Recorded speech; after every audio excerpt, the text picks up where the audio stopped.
సుందరాకాండం 2వ సర్గము. లంక ఎంతో బాగుంది. పూల చెట్లు హనుమంతుడికి పూలవాన కురిపించి శుభసూచననిచ్చాయి. అనేక శతయోజనాలైనా ఎగిరిపోగల నాకు ఈ 100 యోజనాలకు లెక్క అనుకున్నాడు హనుమంతుడు.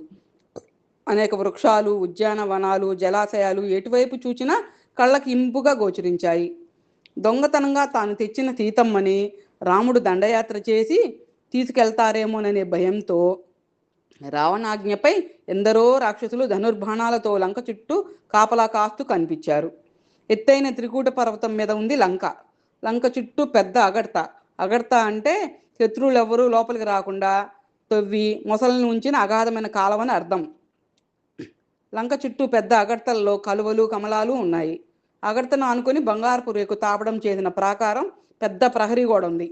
ఆ లోపల అనేకమైన అంతస్తులున్న భవనాలు ఎదురుబదురుగా ఆకాశంలో గ్రహాల్లా ఉన్నాయి.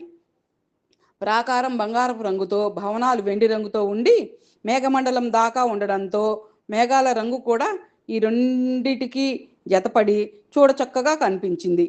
ఆలోచిస్తున్నాడు హనుమ. దాట వీలు లేనిది సముద్రం, దాటి వచ్చినా వెళ్ళ వీలు లేనిది అగడ్త, దాటినా లెక్క లేనిది రాక్షస సైన్యం. రాముడు వానరులతో వచ్చినా జయింపలేడు. ఏ ఉపాయమూ లేదు. సామధాన భేద దండ అని 4 ఉపాయాలు. కరకువాళ్ళు, మూర్ఖులు, రాక్షసులు సామం ప్రయోజనం లేదు. ప్రాకారం బంగారపు రేగుతో, ఇల్లు వెండి రేకుతో తాపడం చేసుకున్న వీరికి ఏమి ఇయ్యగలం? ఇస్తే లొంగుతారనిపించినా అయోధ్య విడిచి వచ్చిన రాముడు ఏమి ఇయ్యగలడు? దానం నిష్ప్రయోజనకరం. నేను వానరుణ్ణి, వీళ్ళు రాక్షసులు. జాతి, భాష, భావం, ఆలోచన ఒకటేమిటి? అన్నీ వ్యతిరేకమే. అయితే భేదోపాయం ఎలా సాధ్యం? వాళ్ళకి అభిప్రాయ భేదం కల్పించడం అన్నమాట. ఈ సైన్యాన్ని చూచాక దండోపాయము అనవసరమే. ఉపాయం దొరికే ఉపాయం కావాలి. ఇక్కడికి సుగ్రీవుడు, నీలుడు, నేను, అంగదుడు మాత్రం రాగలం. ఇంతకీ ఈ ఆలోచన అంతా సీతను చూచిన తర్వాత చేయాలి. ఆమెను చూడాలంటే అది కష్టమే. రాక్షసులకు తెలియకుండా వాయురప్యత్ర ఆమెను చూడాలంటే అది కష్టమే. రాక్షసులకి తెలియకుండా వాయువు కూడా వీచడానికి భయపడతాడనిపిస్తుంది. తొందరపడి ఏదైనా చేస్తే పని చెడిపోతుంది. నేను చాలా తెలివైన వాడిని అని భావించిన దూతలు పనులను పాడు చేసి రాజుకు కష్టం కలిగిస్తారు. నాకు ఆ పేరు రాకుండా చూసుకోవాలి. కాబట్టి ఈ రాత్రిలోనే నేను నా రూపాన్నే చిన్నదిగా చేసుకొని లంకను ప్రవేశిస్తాను.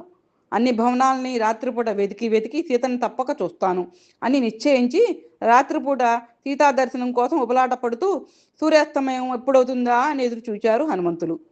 రాత్రి భాగం వెతుకుతాను. అస్తమించగానే ఆ రాత్రి భాగంలో గోమారువు పరిణామంలో శరీరాన్ని తగ్గించుకొని లంకానగరపు ముఖద్వారం నుండి లోనికి చూచాడు. లెక్కలేనన్ని గదులున్న లెక్కలేనన్ని మేడలు కనిపిస్తే నిశ్చేష్టువే, ఏమైనా సరే సీతను చూడగలననే ధైర్యాన్ని పొందాడు. ఇంతలో చీకటి పలచబడింది.